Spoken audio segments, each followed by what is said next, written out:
host this webinar today. We have three special guests from Called to Peace Ministries. Called to Peace Ministries, I first became familiar with them a couple of years ago when I was taking a seminary class through Southeastern Baptist Theological Seminary. And I was shown a video of Joy Forrest talking about domestic abuse. So from there, I read Joy's book, which is a testimony of what she went through as a survivor of domestic abuse, as well as how God healed her from the trauma involved with that. I've now been in a class for the past 10 months, a 1-year class to become a domestic abuse advocate through Called to Peace. So we're welcoming today Joy Forrest, who is the director and founder of Called to Peace Ministries, and also church liaisons, Dan Beck and Jim Upchurch. Work, and we exist to provide a compassionate, comprehensive, and Christ-centered response to those impacted by domestic abuse. So 2 ways that we do that. One is by supporting the victims of domestic abuse. And that's really the bulk of our ministry. But we also work to try to inform and educate churches, pastors, church leaders, and lay members on the dynamics of abuse, and then how to intervene for those who are in those situations. The 2 sessions that we're going to do, one this week and then one in a couple of weeks. This one will be primarily identifying abuse, definitions, what is abuse, statistics, and then also how we've gotten it wrong often and why churches often get it wrong as they are addressing these situations. Then in the next session in a couple of weeks, we will delve more into how do we respond to these situations? How do we care for those who are victims of domestic abuse, and how do we work with those who are the abusers? So we're going to start out today on what is abuse with definitions and statistics. Domestic violence, a couple of key words that are important to know concerning domestic abuse are power and control, and also a pattern. So domestic violence is about power and control, and it's characterized by a pattern of these abusive behaviors that are intended to gain and maintain power and control over an intimate partner. And I'll start with asking a question, Joy, or Dan, you can answer this, but why do you think there's often confusion about the terms domestic violence or the term abuse? I would say as a survivor of domestic abuse, I didn't even think my marriage was abusive or my husband was abusive. I thought that he was troubled. I thought that he was a victim of life circumstances. I felt sorry for him. And so a lot of times you'll have a victim come to you. She doesn't even call it abuse herself. In fact, the people who often claim to be victims are ones who are abusers. And so it's a very confusing, counterintuitive issue. A lot of times victims are, they're traumatized and they don't present as well as an abusive person can. So it can be very, very confusing. Dan, you got anything you want to add to that?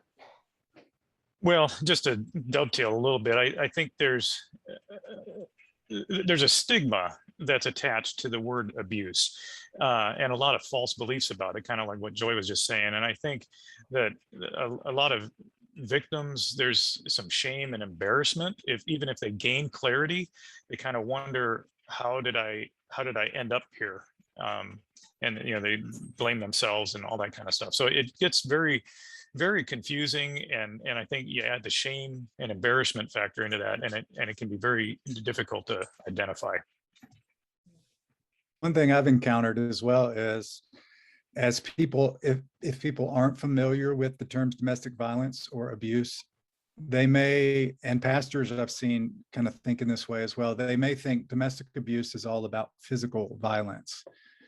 So they haven't come to recognize that there are other forms of domestic violence, because those words domestic violence kind of make you think about physical abuse. So let's talk a little bit about other forms of domestic violence. And one term that has been gaining some ground more recently is coercive control, which gives you maybe a broader idea or category of what abuse is. So here, other forms of abuse are emotional abuse. Of course, there is the physical abuse, sexual abuse, economic abuse, psychological abuse, and spiritual abuse. And this isn't necessarily a comprehensive list, but these are some of the main ways that we see abuse taking place. I wonder, Dan and Joy, if you want to speak to this, what are some examples of emotional abuse? You want to start, Dan? I'll let you. Sure. I think one of the things that I've seen is that the victims are not allowed to essentially feel anything. They're told that emotions are sinful, that they're wrong. And so they, in that sense, they kind of lose a little bit of their humanity and their identity in that. And so I think it just ends up in a great deal of confusion for them as they struggle with how do I respond to this? I'm not allowed to feel anything. Yeah. And I would say even a lot of criticism, heavy criticism, everything gets flipped back. If it's truly an abusive situation, if that's what we're going to call it, we could call it destructive. We could call it oppression in biblical terms. And when that happens, what usually happens is that everything is flipped around. It doesn't matter what happened. It always is going to be the victim's fault. It's always her fault. She didn't do something right. She didn't look at him right. It could be anything. And it can be very, very subtle. Or it could be very, very scary and frightening. I've always told people that domestic abuse can range from a look to murder. And there was a look that my husband used to give us when he, just darted his eyes at us with that look. Everybody in the family froze up. My children froze up. I froze up, and we did whatever we could to try to appease him. So we were living in constant fear. And again, we were made to feel that we were incompetent. We could never do anything right, and we were not allowed to have our own opinions about anything. Yeah. And I can think of examples in each of these categories as well. You think about economic abuse. Some situations I've seen is where the woman has a hard time getting the money she needs for simple, basic needs like groceries and things like that. And yet the man will eagerly, without any consultation with his wife, go out and buy a new truck or a new Jeep or something like that. Maybe he hides some income from her. She doesn't know what's in the bank account or what's going on with the finances. He controls all of that. Maybe in some cases, he has strongly suggested, if not demanded, that she stay at home with the kids and homeschool the kids. Instead of that being a mutual choice, he kind of makes that choice, and then he is able to control her. She has no income. She often has no marketable skills, things like that. And it can really lead to isolation for that woman. Do you, any other examples in any of these categories come to your mind, Joy or Dan? Well, the economic abuse is a big red flag. It's one that we see quite often, because I had a woman, she says, I'm just really confused about my relationship. I don't know if it's abuse or not. And when she started describing, he did put her down. He didn't give her a lot of freedom, but the most blatant problem that she presented was the way he handled money. She did not know what he made. She had no access to the family money. And when she signed the tax returns at the end of each year, she had no idea what he made. He just made her sign the return.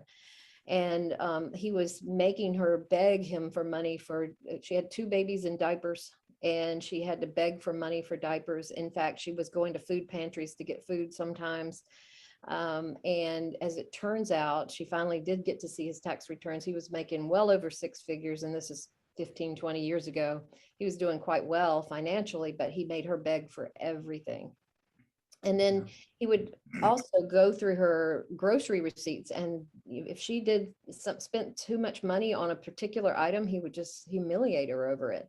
So that kind of real tight control over the finances. Another kind of financial control is when an abuser might take all of his wife's money. So it doesn't always look the same. It can be varied, but it's still within that category. And it's a pattern we're looking for, not a one-time single event. Yeah. Yeah, and I would just add the spiritual abuse that, at least as far as what we see in the church, is quite common as well, where the abuser will kind of cherry pick scriptures that reference male headship, leadership, the wife's submission, and apply those in ways that were never really meant to be applied, and basically forces obedience. And we talk about spiritual oppression, and that often will undergird all the other things that are done in the relationship as a means to justify the abuser's behavior. So scripture and even the perspective of who God is really gets distorted. Yes. Yeah, and to that point, often the spiritual abuse, these scriptures are used as an authority that the women, Christian women, hold dear, and it's used in such a way to reinforce their control in these other areas. So an example would be under sexual abuse. The man using scripture to say, your body belongs to me, therefore I can choose when we engage in sexual intimacy, and you have to just go with it because the scripture here says, your body belongs to me. And as Dan suggested, there's overlap in other areas as well in asserting a really domineering sort of leadership rather than a biblical picture of leadership in the home. To summarize all of these things, abuse includes any behaviors which intimidate, manipulate, humiliate, isolate, frighten, terrorize, coerce, threaten, blame, hurt, injure, or wound someone. And as we have mentioned several times, we're looking for a pattern. So it is a pattern of oppression and offense to liberty that prevents women from freely developing their personhood, utilizing their capacities, or practicing citizenship, consequences they experience as entrapment. So we're really looking for this pattern of oppression. It could be anything from physical violence to a constant belittling, name calling in order to dehumanize or objectify and control his partner. And then here's a quote from Joy. I'll read this for. When one person in the relationship clearly has more power than the other and consistently uses it to promote selfish interests, it's a clear sign that the problem is far more than just a marital problem. The vast majority of domestic abuse incidents do not include physical harm. And then one more, coercive controlling violence, that's that term we were using, coercive control, is violence that occurs in the context of coercive control with the use of both violent and nonviolent tactics aimed at maintaining dominance over one's partner. And I guess we could argue that even the non-physically violent behaviors are actually violent in and of themselves on an emotional level or in other ways. We've covered some of these definitions, and as Kimber mentioned, you'll have the opportunity to ask some questions at the end of our time. So we're going to move now to some statistics concerning domestic violence and abuse. So if you had any questions about definitions of abuse, be sure to jot those down for when we have the Q&A time at the end. As many as 1 in 3 women will experience severe physical abuse at the hands of an intimate partner. And that, I put that 1 in 3 large because that is a huge number, and it may be shocking to some of you. And there are a lot more statistics we'll get to that are pretty shocking as well. If they want the reference for that, 2 places, the World Health Organization and the American Medical Association did a study back in the 1980s. They came up with that number. I was part of it and I lied because I thought they would come get us. So I often think people think surely that's high, but I think sometimes these numbers are low. Yeah. It's not the same that many men are abusive, but the abusive men go from one Yeah. relationship to the other. Right. And Joy, what are the statistics related not only to physical abuse, but to intimate partner abuse? Well, I mean, you'll see anything from 1 in 3 to 1 in 4, and then I've seen as high as 40 or 50% in some areas of the country. So it varies. And honestly, I just feel like it's one of those things that you can't get exact statistics because so many people keep it in the closet. And that's what I did for so many years. I would not have called it abuse if they did a survey of my experiences. I would not have admitted it was abuse. So I think that the numbers are low. Yeah. What about this? The next statistic I have for you is the majority of victims of domestic violence are women, 90% or more. Joy, what do we do with men who are reporting domestic abuse? Yeah. And I think, well, for men who are victims, it's a shameful thing. And you'll find that they don't want to tell, they don't want to talk about it. If you've got a man saying, I've been abused, and she did this, this, and this, most of the time, anybody who's being abused is very hesitant to talk about what their partner has done. And so when you're seeing that, a lot of times that's coming from abusers who are calling themselves victims. So it can get very confusing. But for men who have experienced true domestic violence, it's very difficult. There aren't a lot of programs. I had seen one a couple of years ago from a Christian perspective. I do know that the secular shelters will take men just as well as women. We often see abusers taking advantage of that, calling themselves victims, just like Gabby Petito's fiance did. He said that he was the victim. She ended up murdered a couple of weeks later, if you haven't been paying attention. And he spent a night in a domestic violence shelter and told the police that she was the abusive one. So those kinds of things happen. But for men truly being abused, basically right now, I think that they can get help from any kind of domestic violence program. We have counseling. I have counseled a couple of men who were going through domestic abuse. It's just far more rare. And so the majority of the people that we serve as victims are women at Call to Peace. Yeah, and I'm sure we could do some research to figure out why it is that more are women. But a couple of things that come to my mind is we're talking about power and control, right? And so men by nature are often physically stronger than women. And in our culture, they often have more access to resources or access to finances or things that would kind of bolster their control over their spouses, over their wives. Mm-hmm. Yeah, sometimes it's cultural in a lot of areas. There really is misogyny. I didn't even think it existed until I ran into it in my own life later on, because I didn't grow up like that. But we also know that, like you say, even if there is some kind of abuse going on with a woman against her husband, usually the men are not walking around in fear like the women are, because of the size differences, and because maybe the wife has stayed home. The financial abuse is a huge part of why women stay stuck in domestic abuse, because they tend not to be the breadwinners in these situations. They stay at home many times, or stay at home. If somebody asked me our average client at Called to Peace Ministries, it would be a homeschooling mother of 3 to 6 kids in her mid 30s, early 40s. Mm-hmm. Yeah. And this can often get tricky, as men do. Sometimes abusers claim that they're the victims. They're the ones being abused.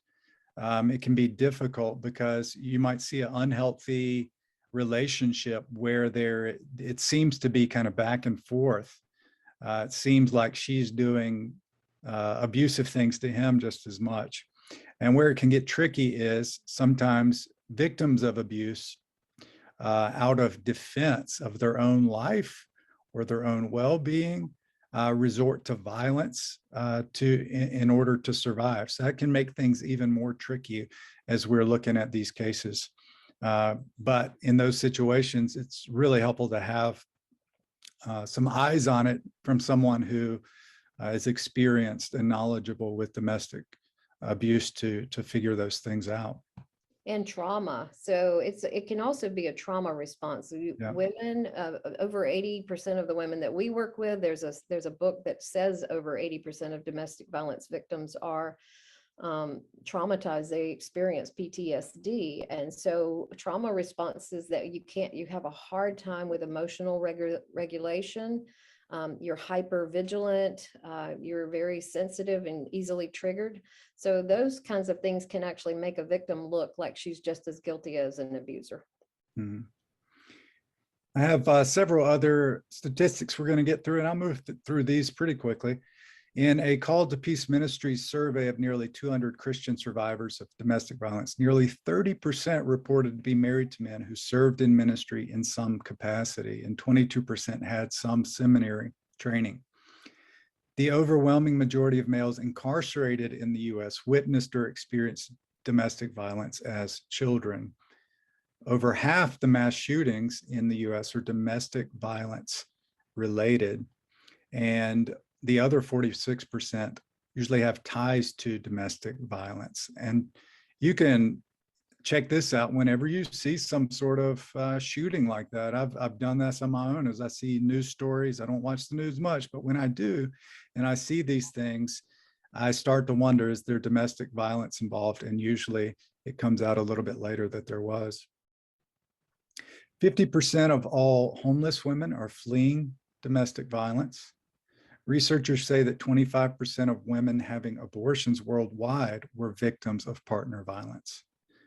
A University of Washington in Seattle study indicated that 55 to 56% of couples in treatment for marital distress were violent, but the therapist did not know it. Even those who are trained in therapy often aren't equipped to be able to identify domestic abuse. Church leaders largely do not understand DV and give advice that is harmful to victims. Over 70%, and I believe this was in our study, reported that their churches ended up doing more harm than good. And just a couple more. Numerous studies show that evangelical men who sporadically attended church are more likely than men of any other religious group and likely than secular men to assault their wives. And finally, between 2000 and 2006, 10,600 American women were killed by intimate partners. During the same time frame, 3,200 American soldiers were killed in battle. For every woman killed, there were 9 other DV-related attempted murders. Dan and Joy, why are these statistics important for pastors and church helpers and leaders? Why are these statistics about domestic abuse important for us to recognize? Well, I think it speaks to the prevalence of abuse, particularly in the church. I mean, society in general, but even in the church. I mean, I think sometimes we think that the church is somehow exempt from this, but it just demonstrates how hidden this evil really is, even within the church. Yeah, absolutely. I think that what was really shocking for me was when we did that survey and we found out how many women were married to men in ministry. That's been shocking to me. It really does. It exists in the church in about the same numbers that it exists in society in general.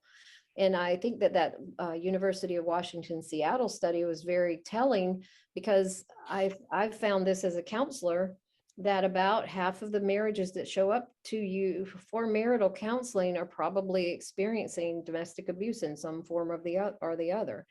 And so it's really important to understand the prevalence. That way at least your radar is on.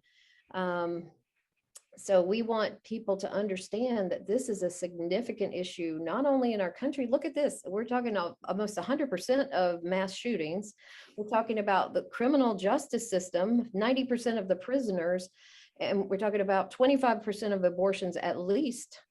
So all of these things, it impacts society in general. And so it needs to be on our radar. This is an epidemic.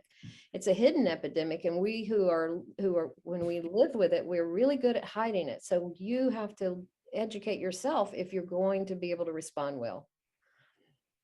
Yeah, as I've served as pastor over the last 15 or so years, for many of those years, it wasn't on my radar. I didn't think that this would be a problem in our churches. I thought, maybe this was something that happened in certain communities, but nobody in my church was facing this. But these statistics really should open our eyes to the fact that we should expect that we will encounter it in our ministries and in our churches, that we shouldn't be surprised. We should be ready to identify potential red flags when a couple comes to us for marriage counseling, or when we hear about violence or about other forms of control. So let's make the turn now to why have we gotten it so wrong?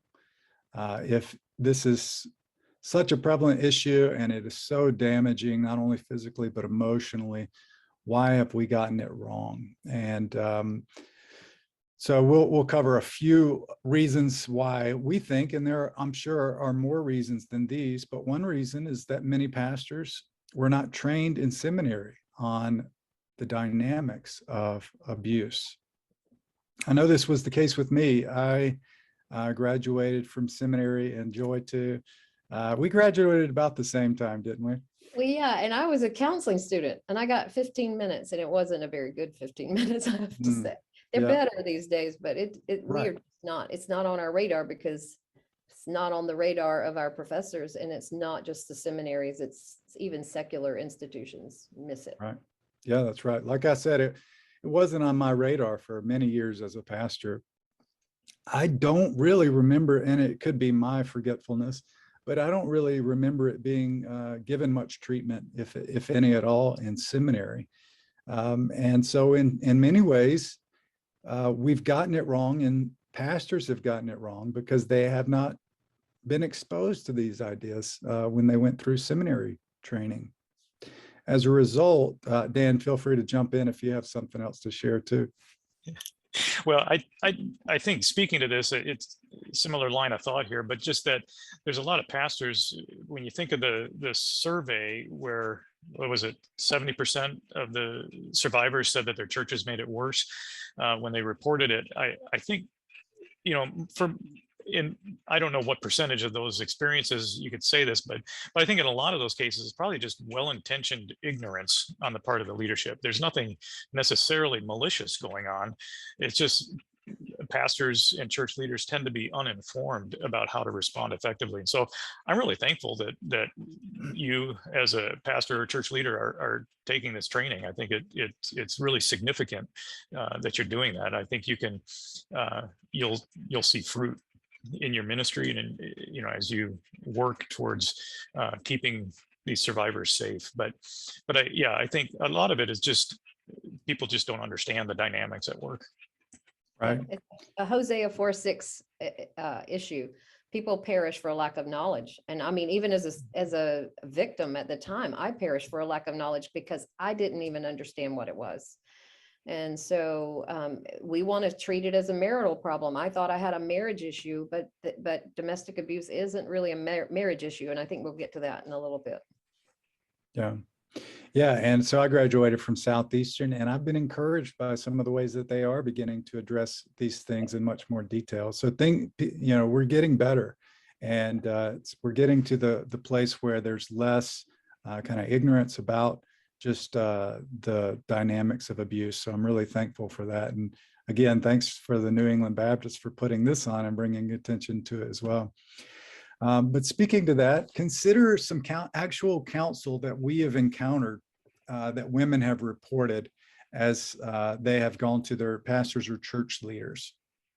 Read this book on how to be a better wife. You need to work on being more submissive. Respect him more, and it will work out. You need to attend marriage counseling together, or you caused him to do that. Some more. examples. Pray more, read your Bible, have more sex. Just forgive and forget, and you can move on. Let God handle him, suffer for Jesus. You need to love him more. He didn't mean to hit you. And Dan, you mentioned just the maybe not necessarily ill-intentioned, but what do you think? Why do you think some well-meaning pastors have given this kind of counsel to men who are abusive? What do you think is some of the motivation there? Well, I think Joy kind of hinted at it just a minute ago, that they view these kinds of things as just normal marriage conflict, and don't understand that in an abuse situation, there's no, you can't resolve the conflict in a normal way, because it's all about power and control, and that's a problem that really resides solely in the abuser. And so really in this situation, the victim needs protection, and she needs to be kept safe. And so sending her back into the abuse with in an instruction like this of just forgive and forget actually puts her at greater harm. And so it's a lot of misunderstanding about the nature of abuse and how that power and control works in that situation. And so it's not a normal marriage problem in that regard. Yeah. Some of the counsel I've heard is related to this next reason why we may have missed it. And our high view of marriage, which we should have a high view of marriage, may lead us to elevate the institution over individuals. I've encountered this personally, not from other pastors, but from friends of a couple that I was working with, but I have seen this in pastors as well. We might say something like, I'm not on either person's side, I'm on the side of the marriage. And while that might be good in a normal relationship that's experienced some difficulties in the case of abuse, this sort of mutualizing and trying to remain neutral actually can cause further harm and oppression to the victim. So I see that quite a bit as well with pastors. It's because it's confusing. It's hard work. And especially if we're not equipped to be able to identify these things, that can be our default position is I want my best to remain neutral in this situation. I want to hear both sides. And it ends up being detrimental to the victim often.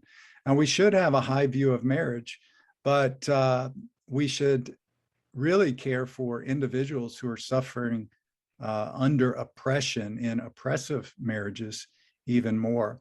As we look through, the scriptures, we see the scriptures talking about divorce and this provision of divorce, which while we do not promote divorce and we don't want people to go straight to divorce in the scripture is often intended for the well-being of one who is oppressed in the marriage, so that she will not be left helpless after, by being divorced wrongfully. So Joy, I know you want to speak to this, don't you? Our high view of marriage that may lead us to elevate the institution over individuals. You're muted, sorry. Yes. A lot of times it's not just the church. That's my story. And my story was God hates divorce, God hates divorce, God hates divorce. It was like a mantra to me. I tried everything to get that marriage to work. And I got to the point, I really believe that God hated divorce more than he loved me. And there are spiritual impacts to this when we start elevating institutions over lives, and we know that Jesus never did that. To me, it's like the Sabbath. And Jesus finally turned around and said, the Sabbath was made for man, not man for the Sabbath. And the same is true of marriage.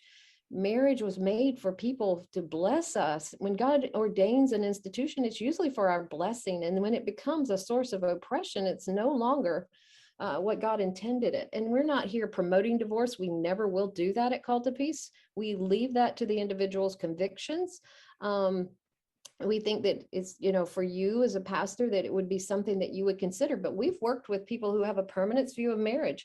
I went in to see a man who, one of my professors at seminary, and a woman in his church. There had never been physical abuse, but it was horrific. She and her children had PTSD. And so she told her story, and I was just there as a support, and he listened and listened for almost 2 hours. She brought some witnesses in.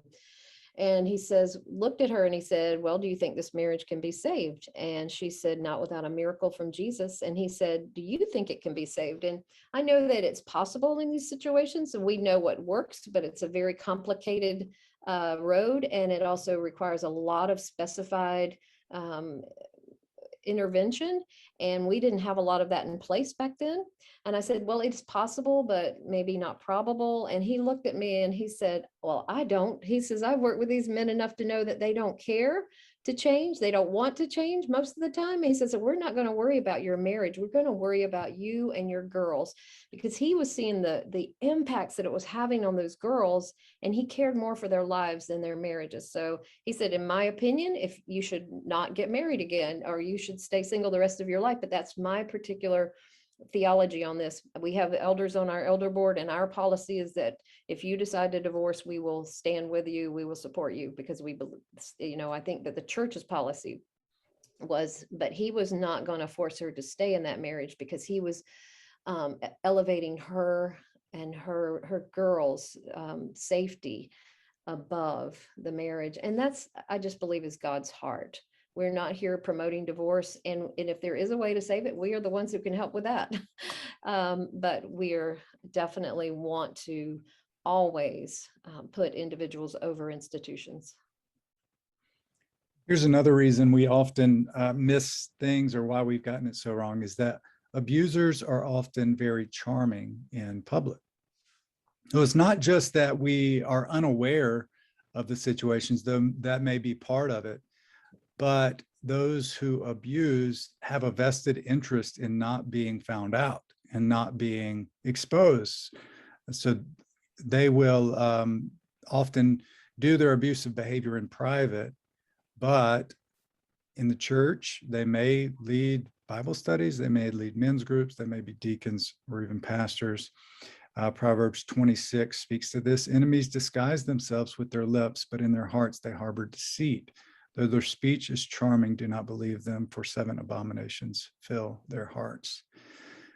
So this is a reason why we've gotten it wrong, or why we've missed it, is because you'll hear women, victims of abuse, sometimes say things like, he's so nice to everybody else, but he treats me like dirt. It's because they have a vested interest in remaining hidden. Wolves in sheep's clothing. Yeah, we have wolves in our midst. Yes. Now, the converse of that, or in contrast, victims sometimes seem unreliable.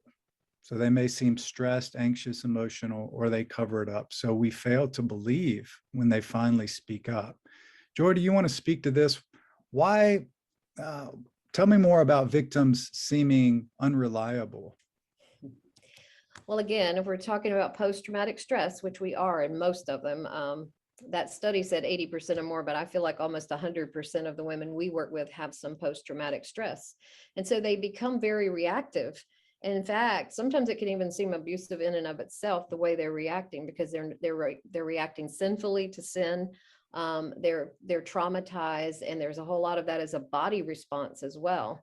And so, but it's very common. We see it a lot of times. I've had pastors say, well, we thought he was abusive, but it turns out she's the abusive one.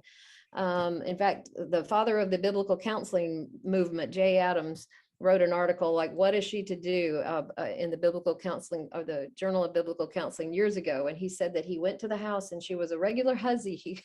I'm quoting him, and that she was screaming and yelling at her husband. Well, I had a guy that did that. He would prod and say things to her in order to get her to react. And then he would film the reaction so he could show the church leaders what a terrible woman she was. And so one thing we do at Called to Peace is teach them not to respond or to react like that. And that's how we can be very helpful to them. But it is not unusual at all to see a victim of domestic abuse who might seem unstable and angry, and then on the outside, the abuser just looks so charming. Yeah, in the case that I dealt with, and my elders dealt with in our church, the man was very knowledgeable biblically. He seemed very reasonable much of the time.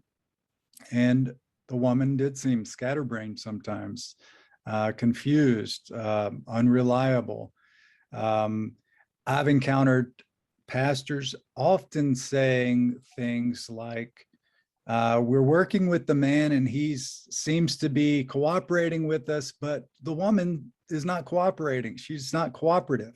She's not doing the sorts of things that we are asking her to do. And they may receive this as a signal that, hey, maybe this isn't an abusive situation.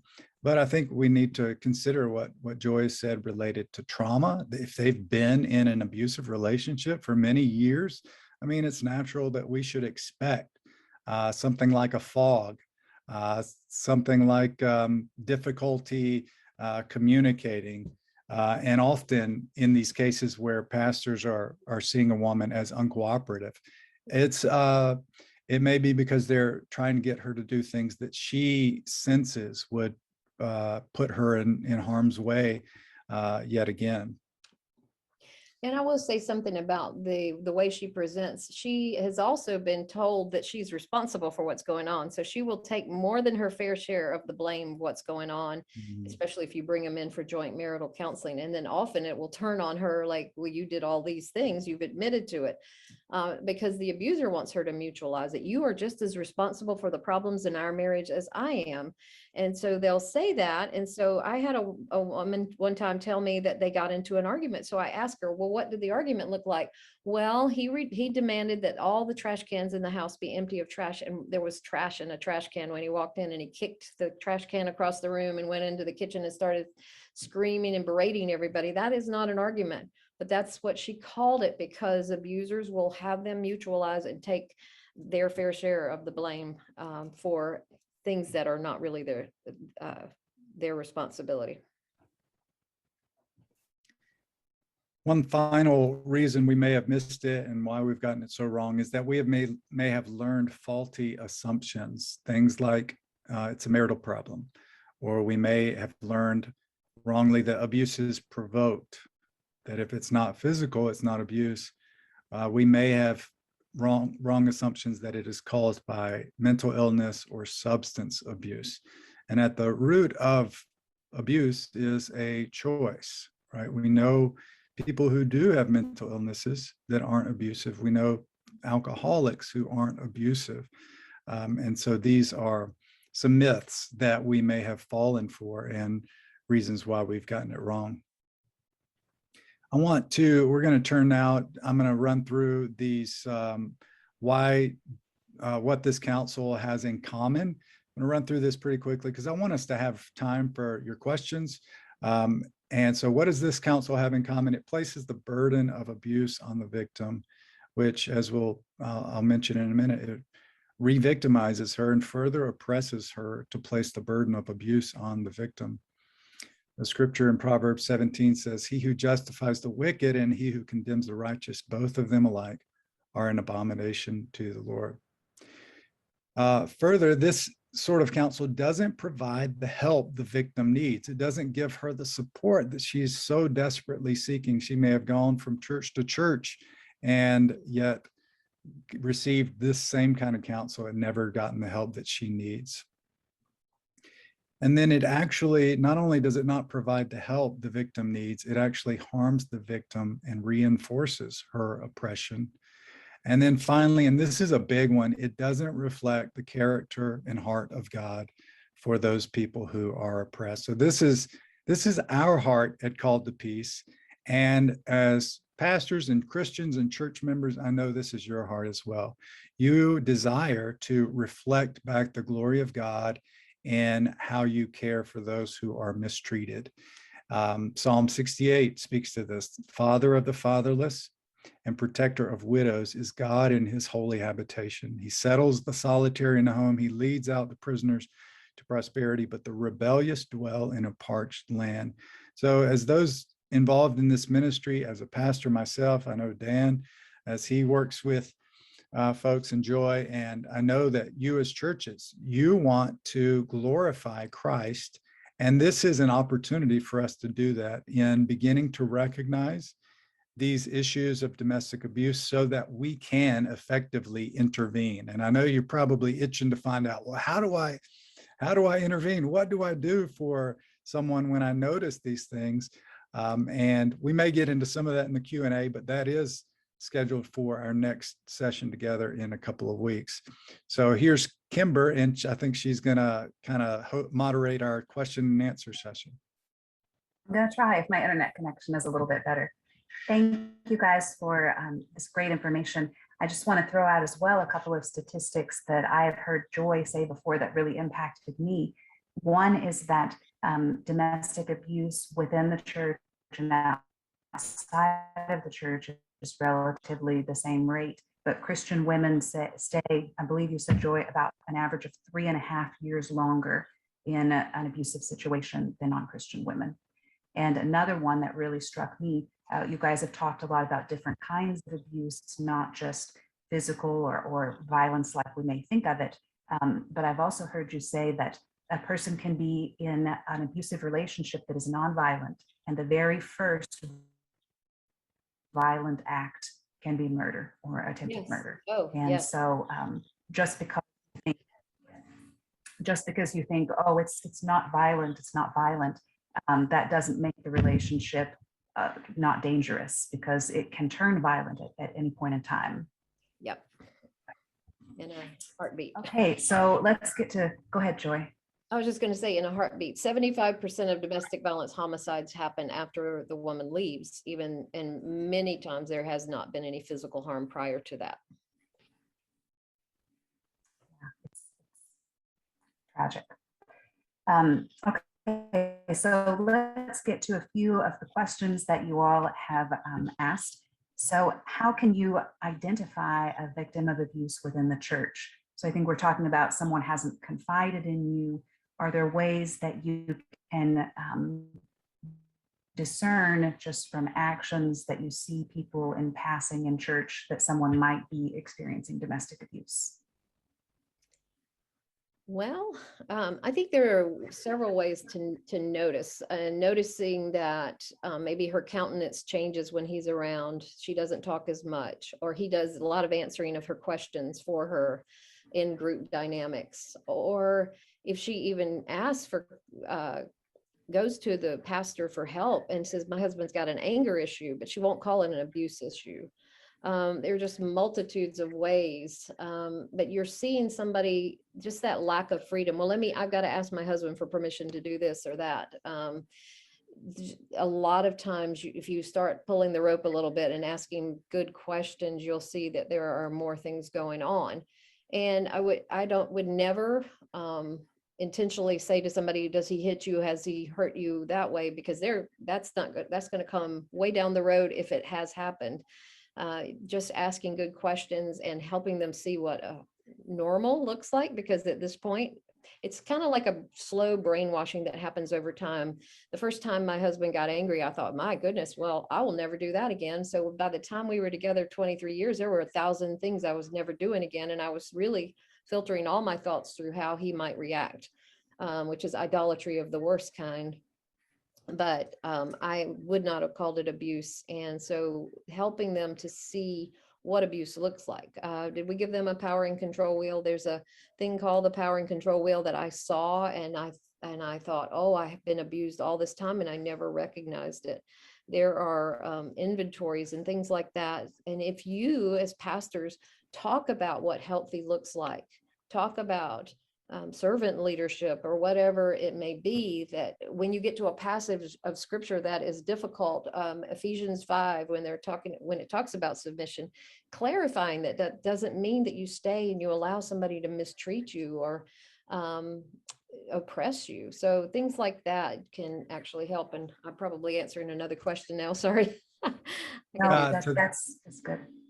To that, I'll add, if you only see individuals at church every week, once a week, it's going to be really hard to discern. You might be able to, but I think, it's easier to discern if you begin to develop those relationships in the church with others, take initiative with one another, develop friendships, get in one another's homes. So it's in those relational connections and knowing people and being known by people that you will have more opportunity to discern things like that. That's good. That's good. If you see that someone is in crisis, but they haven't talked to you about it, how long should you wait before trying to get involved? All right, well, this is an advocacy class question. I'll give a quick answer. You don't want to do anything to cause more danger to somebody who might be in danger. What you want to do is let them know that I'm here. Say something that helps them to understand that you won't judge, or I think a lot of times victims are actually afraid that you're going to try to intervene. So let them know that whatever you say will be kept here. It will be confidential. If you need to talk to someone, we're safe. We're not going to go and confront your husband because that's dangerous. And so just saying that you're there, or a lot of times I've said that maybe telling a story of somebody that you know that is similar to what you think you're seeing would help them think, well, I wonder if they really understand, because most women who are abused do not want to talk to somebody they don't think will understand. But maybe they've reached out for help before and it didn't turn out very well. And so now they have a huge trust issue. Because for me, my ex-husband and I went to 12 different counselors and pastors over the years, and nobody got it. And so I finally just quit trying. I didn't want to reach out to the pastor anymore because they just didn't know what to do. And so we have women like that. And so thankfully, I didn't have a church that made me feel extra condemned. They just really didn't know what to do. But we have a lot of women who've reached out for help and they've gotten that kind of counsel. Well, it's a marital problem and it's turned back on them. So they think it's their fault and they just keep on trying to be a better wife. And so when we're seeing that, Jim, that's what I appreciate about Jim's situation. He actually had a woman come to him like that, and he was the one that really figured out it was abuse. So you can talk a little bit to that, I think, Jim. Yeah, just what discerning How you the discern issues. it. Yeah. Well, like I said, it wasn't on our radar even 6 years ago, and I got help. I started talking to counselors who got it, who understood these issues, and then things started to click, and I started reading more information and articles. And like Joy said, when I read the definitions and saw the power and control wheel, I was like, wow, this is, and I took that to the woman. This sounds a lot like what you're going through. And as Joy said, as we pulled the rope and asked more questions, it more and more just started tumbling out about what was really going on. So at first she was very reluctant to share anything that was too detailed, or she was reluctant to be vulnerable about those things. So in many cases, a woman might need to earn your trust before she really reveals what's going on. And for everyone listening, the power and control wheel that they're referring to is put out by a secular organization. It does have a lot of good examples of what different kinds of abuse look like and can be very helpful in helping women identify abuse. So you can Google the Duluth Model Power and Control Wheel, and you should be able to find a copy of that. The next question, in fact, I think that probably plays into that. The question is, what can you do if the victim refuses to see what's happening as abuse? And I think I've heard all of you say things like, show her a power and control wheel and kind of let her identify that the things she's experiencing are on that wheel. Do you have anything else to add to that?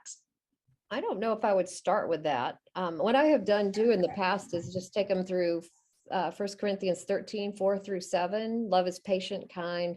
Really and truly, abuse is the exact, or it actually is the exact opposite of what love God's description of love is. And so I've done that to help her see that he's not being loving towards her. So just helping her to see that what's going on, because most victims of abuse make excuses for their abusers. They want to think that there's a good reason for them to act the way they do, because surely he loves me. He just fill in the blank. And so they have to come to that knowledge on their own to some degree, giving them good resources. And I want to go back and just say, Jim did the right thing. He reached out for help, and he connected with people who got it. And we would love for you to reach out to us at Called to Peace. We can help you navigate those situations. And even with the power and control wheel, I want you to know, even though it was a secular thing, it was based on the observation of 200 women, and they were just common characteristics that they reported in their relationships. And I've seen it in 100% of the women that we've worked with, and including my own. And I would just add that I think the word abuse is a big word. It's a hard one for victims to grasp, and understand that that's what they're experiencing. And I think it softens it a little bit, maybe helps them understand it if you use the word oppression instead. Yeah. Great point. Yeah, it can also be frustrating if you see it and you know what the woman is suffering, but she refuses, or she doesn't see it, or she doesn't want help. And in those cases, we want to let her know that we care for her and we want to serve her however we can. But ultimately, as Joyce said, she has to recognize it on her own, and she has to be given the freedom to make that choice to leave or get help. And so until she's ready to do that, we let her know all that we can. We love her. We're there for her. If she needs anything, we're ready to help if she wants it. But we can't, of course, force her to leave or get the help that she needs. Yeah, and domestic abuse, just remember, the average woman they leave 7 times before getting out for good, or perhaps there may be a different resolution. But we just need to be patient and understand that she needs to have the freedom to choose for herself. And if she stays in, unless the children are being abused, then we're not mandatory reporters when it comes to domestic abuse. So we have to allow her to make her own decisions, but we want to give her good resources so that she will start making better decisions. Great. We're right at 1 o'clock. I'm going to have one more question and then we'll wrap up. I do encourage everybody to come back in 2 weeks. We will get into more details about how the church can respond in that one. But Joy, kind of to lean into what you were saying a minute ago, how do you know when, who you need to send somebody to and when, as far as when might you need to call the police versus when do you say it's her decision versus when should you contact an agency? Well, I coach the women that we work with to call the police themselves if it gets violent. If you see physical violence, that's the only time as a people helper, at least here in North Carolina, we're not mandated reporters when it comes to domestic abuse. They're adults and they can choose. We are mandated reporters when it comes to children and elderly, but that's it.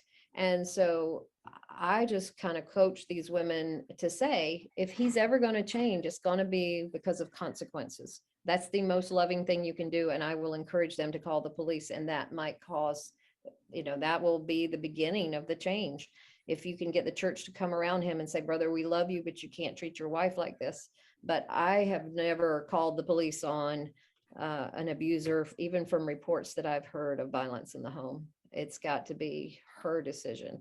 Now, there are 2 states in the nation, and I'm not sure, one of them is out west, but there are 2 states where there is mandated reporting of domestic abuse. So check your local laws, because I'm not sure, but I generally do not and would not, because it can endanger her more to report it. Because the police show up, then you did this, woman, and now I'm in trouble because of what you did. So again, just trying to educate her and help her get out safely is just connecting her with good resources. We have support groups at Called to Peace that are scripture based, and we will help her work through those issues. Well, and I think even when we saw with like the Gabby Petito, the police are called, and if she isn't the one that places the call, she'll start minimizing and blaming herself, and so even in that situation, it didn't help her, and so it really does need to be her decision, that she would have the clarity enough to understand what's happening and see the need to call the police. Yeah. So unless there's specific abuse towards children, you would advocate that you should not call the police on behalf of an adult experiencing domestic abuse. Right. Okay.